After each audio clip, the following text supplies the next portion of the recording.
From inside the rubble, a voice is heard. It belongs to a missing man called Shukri. He's pulled from the spot where a residential building once stood. Weak, injured, but alive.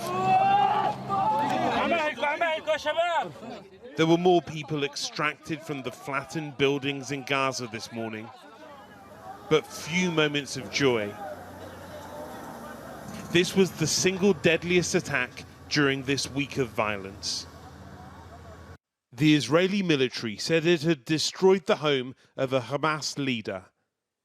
And at a virtual meeting of the UN Security Council, Israeli and Palestinian representatives shared a screen, but little else.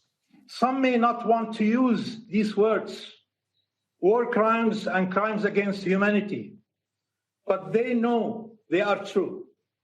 Israel is unapologetic and relentless in pursuing its colonial policies.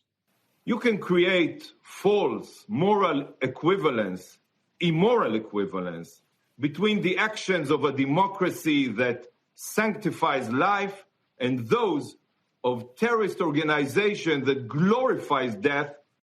But at almost that same moment, Israel's Prime Minister seemed to reject a ceasefire. Psychological warfare, perhaps, or preparation for a long campaign.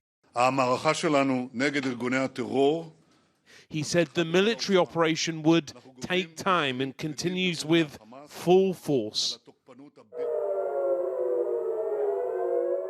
In Tel Aviv, just after midnight this morning, we watched a heavy barrage of rockets flying in from Gaza.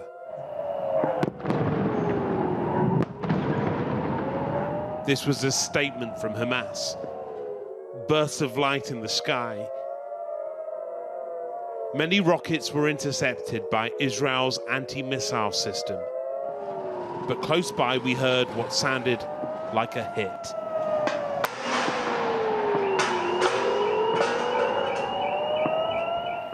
In a nearby neighborhood, an Israeli man was killed in one of those attacks this weekend. Rocket attacks like this one aren't designed only to damage buildings, but to test resolve. And Israeli public opinion may well decide what happens next.